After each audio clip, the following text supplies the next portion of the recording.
Hello everyone, welcome to my channel NCRT Learning Hub. In this video, we are going to read chapter number 9, the living organisms, characteristics and habitats from class 6th science book. Okay, so यहाँ हम living organisms की characteristic पढ़ेंगे और उनके habitats वो कहाँ कहाँ रहते हैं. तो let's start. Paheli and Bhujo went on vacation to many places of interest. पहली और भूजो जो हैं वो वेकेशंस पर गए थे. ठीक है, बहुत सारी जगह पर गए थे जहाँ जहाँ उनका इंटरेस्ट था.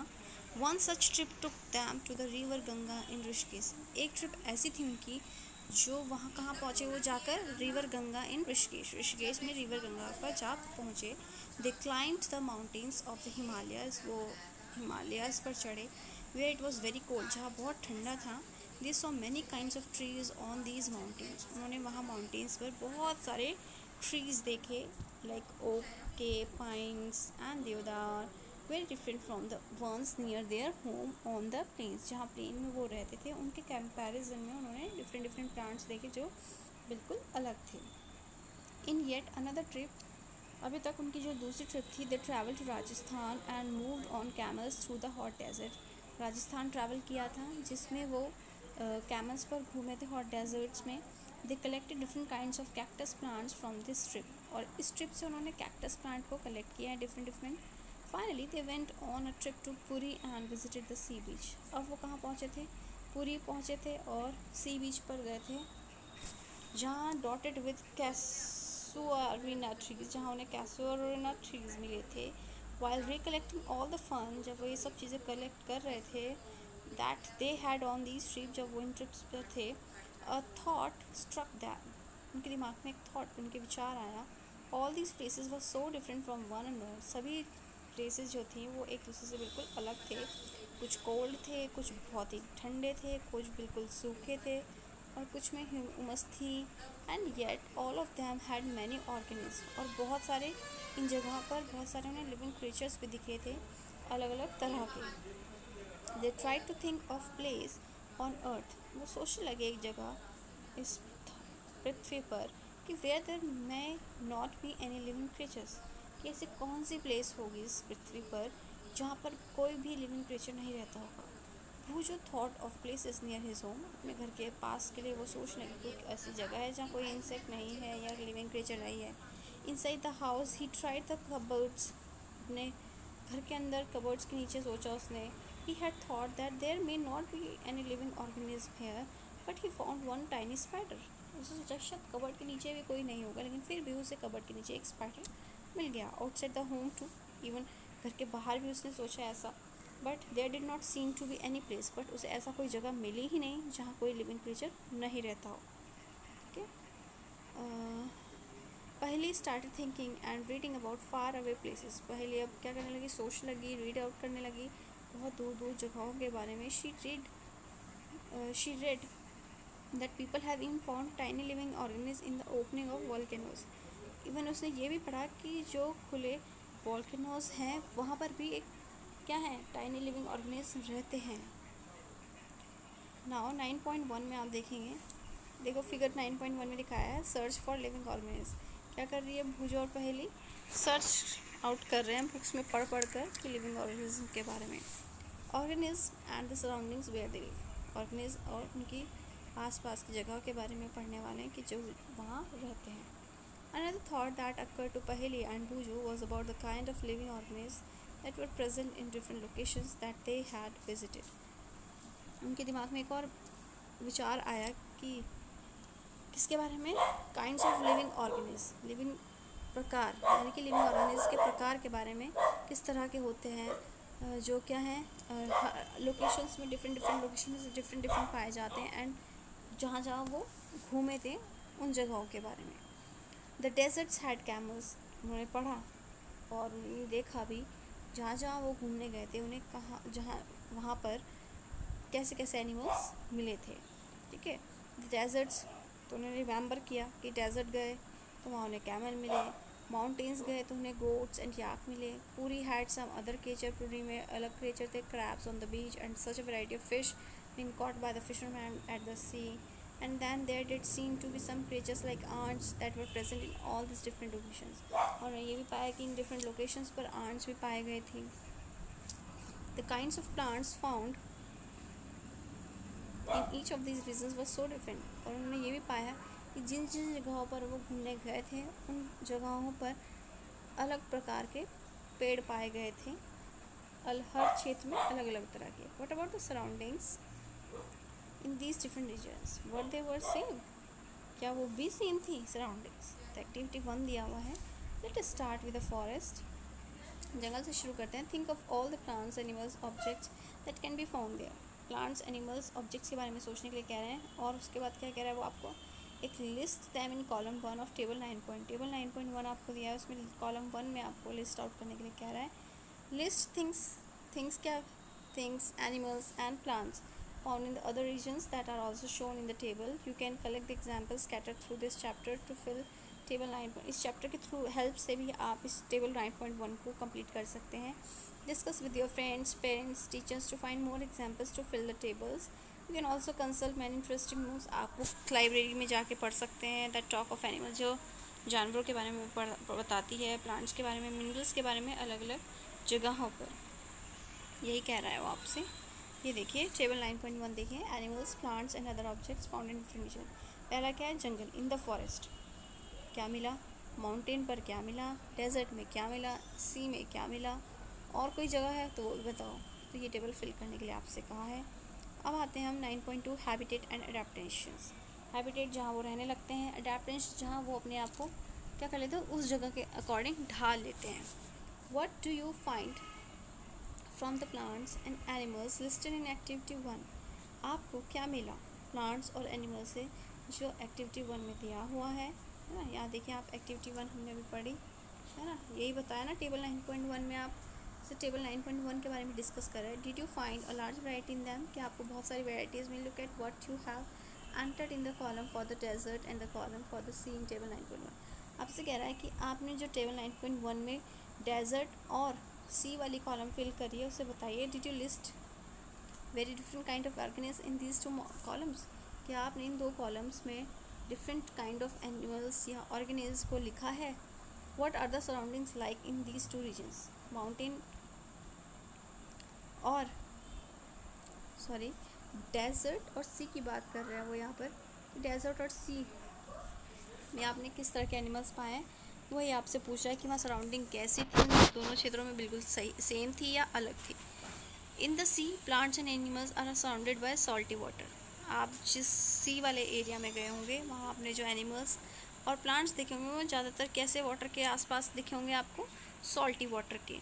Most of them use the air dissolve in water. ठीक है, ये बहुत जो सी एरियाज़ होते हैं वहाँ पर जो मोस्टली एनिमल्स और प्लांट्स होते हैं वो क्या होते हैं, वो एयर को यूज़ करते हैं जो किसमें घुल जाती है, पानी में.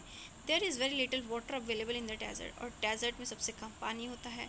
It is very hot in the day time. दिन के समय बहुत गर्म होता है, रात के समय में बहुत ठंडा होता है. The animals and plants on the desert live on the desert soil and breathe air from the surroundings.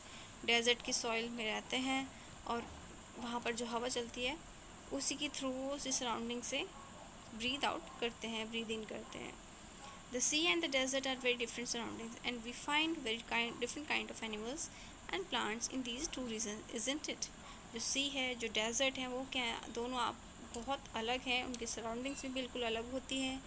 वहाँ पर प्लांट्स, एनिमल्स दोनों क्षेत्रों में क्या है, बिल्कुल अलग होते हैं या नहीं है, बिल्कुल होते हैं. Let us look at 2 very different kind of organisms from the desert and the sea.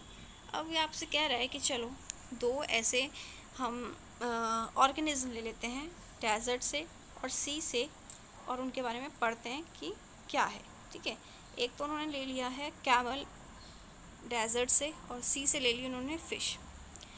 अब कह रहा है आपसे the body structure of a camel helps it to survive in desert condition.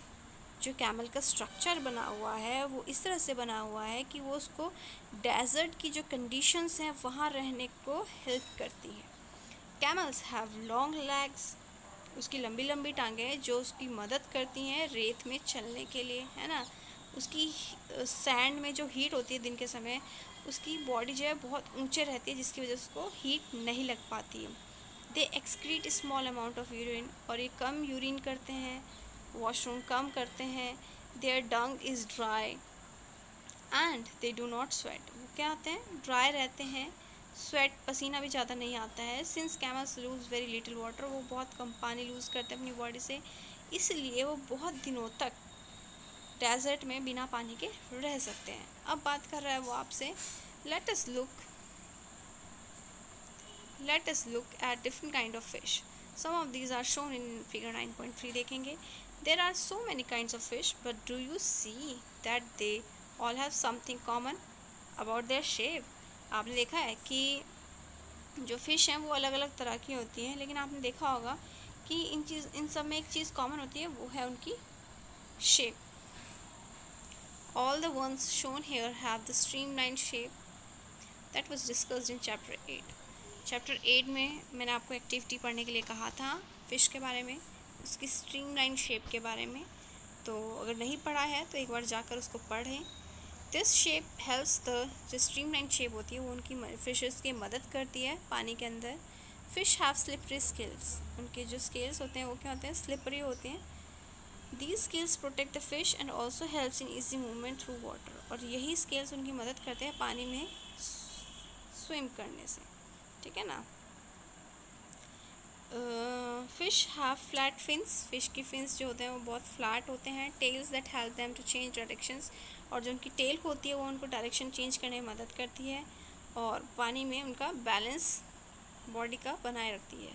Gills present in the fish help them to use oxygen, gills से वो क्या करते हैं, ऑक्सीजन लेते हैं जो पानी में डिज़ोल्व हो जाता है। We see that features of a fish help it to live inside water, उसके जो फीचर्स हैं वो उसकी फ़िश की मदद करते हैं पानी में रहने के लिए, ठीक है। ऐसे ही जो कैमल्स के फीचर्स हैं वो उसको डेजर्ट में सर्वाइव करने के लिए हेल्प करते हैं, okay. As you can see, हमने दो एग्जाम्पल लिए थे, कैमल का और फिश का, जो क्या करते हैं, variety of animal and plant that live on the earth. In all this variety of organisms we will find that they have certain features. जो एनिमल्स हैं, प्लांट्स हैं, उनके अपने एक निश्चित फीचर्स हैं जो उनकी मदद करते हैं उस एरिया में रहने के लिए, ताकि वो उस जगह पर अपने आप को सेटल कर पाएँ और प्रॉब्लम ना हो। जैसे हम लोग हैं, हमें उत्तराखंड, अब हम उत्तराखंड से बिलोंग करते हैं तो हमें उत्तराखंड में रहने की हैबिट है। हम उस अपनी बॉडी को क्या कर चुके हैं, आदी बना चुके हैं उत्तराखंड में रहने के लिए। अगर कोई हमें यूपी साइड जाके कहे कि आप वहाँ जाकर रहिए, तो हम कुछ दिन तो रह लेंगे, लेकिन ज़्यादा दिन रहना हमारे लिए थोड़ा मुश्किल हो जाएगा, क्योंकि हमें उत्तराखंड में रहने की आदत है। फिर आपका the presence of specific feature और certain habits which enable an organism to live naturally in place is called adaptation, और इसी को क्या बोलते हैं हम, अडेप्टेशन। जहाँ आप रहने लगते हैं और अपनी बॉडी को उस तरह से बना लेते हैं, उसी को हम अडेप्टेशन बोलते हैं। Adaptation of organisms differ depending on their place of dwelling. That is why a fish cannot live out of water. इसीलिए जो फिश है वो बिना पानी के नहीं रह सकती है, और camel cannot live in sea, और इसीलिए कैमल पानी में नहीं रह सकता। The place where organisms live is called habitat, और जहाँ जो ऑर्गेनिज्म लिविंग क्रिएचर रहता है उसको हैबिटेट बोलते हैं, और वो अपने आप को उस क्लाइमेट, उस वेदर के अकॉर्डिंग अपने आप को ढाल लेता है, उसे हम अडेप्टेशन बोलते हैं। हैबिटेट मीन्स अ ड्वेलिंग प्लेस, यानी कि ऐसी जगह, हैबिटेट वो जगह जो उसका एक तरह से घर बन चुका है। द हैबिटेट प्रोवाइड, जो उससे क्या प्रोवाइड करता है, food, water, air, shelter and जो भी उस ऑर्गेनिज्म की नीड्स होती है। Several kind of plants and animals live in the same habitat, बहुत सारे ऐसे प्लांट्स हैं, एनिमल्स हैं जो एक ही जगह रहते हैं। The plants and animals that live on land are said to live in terrestrial habitat, जो जानवर या पौधे लैंड पर रहते हैं वो टेरेस्ट्रियल कहलाते हैं, जो पानी के अंदर रहते हैं वो एक्वेटिक प्लांट्स या एक्वेटिक हैबिटेट्स कह सकते हैं आप, है ना। तो सम एग्जांपल्स आपको दिए हुए हैं टेरेस्ट्रियल हैबिटेट्स के, like forest, grassland, desert, coastal, mountain regions. On the other hand, the habitats of plants and animals that live in water are called aquatic habitats. ठीक है, जो पानी के अंदर रहते हैं वो aquatic habitats कहलाते हैं, like lake, river, ocean are some examples of aquatic habitats. There are large variations among terrestrial, ऐसे ही टेरेस्ट्रियल हैबिटेट्स की बहुत सारी जगहें हैं रहने के लिए, ऐसे ही आपके एक्वेटिक के हैं. The organism both plants and animals living in habitat are its biotic. जो लिविंग होते हैं वो बायोटिक होते हैं, जो नॉन लिविंग थिंग्स होती हैं, ठीक है, वो अबायोटिक कंपोनेंट्स होती हैं, जिनमें क्या है, organism both plants and animals living in habitat are its biotic. जो लिविंग क्रिएचर्स हैं वो आपके बायोटिक के अंदर आते हैं, जो नॉन लिविंग है वो आपके अबायोटिक के अंदर आते हैं. तो आपसे क्वेश्चन पुट अप किया है यहाँ पर कि जो सनलाइट है और सनलाइट एंड हीट बायोटिक और अबायोटिक कंपोनेंट. आपसे क्वेश्चन पुट अप किया है, you can find the answer. We know that, और you can answer me in the comment section of this question that are sunlight and heat biotic or abiotic component. Okay, we know that some plants grow from seeds. हमें पता है कुछ पौधे ऐसे होते हैं जो बीज से ही उगते हैं. Let us look at some biotic factors and their effect on seeds as they grow into young plants. तो हम इसके बारे में आगे पढ़ेंगे नेक्स्ट वीडियो में. एक्टिविटी 2 है ना. Then we have a journey through different habitats. Then we have activity 3, mountain regions, and many more to read. Subscribe the channel. Till then, bye bye. Take care. God bless you all.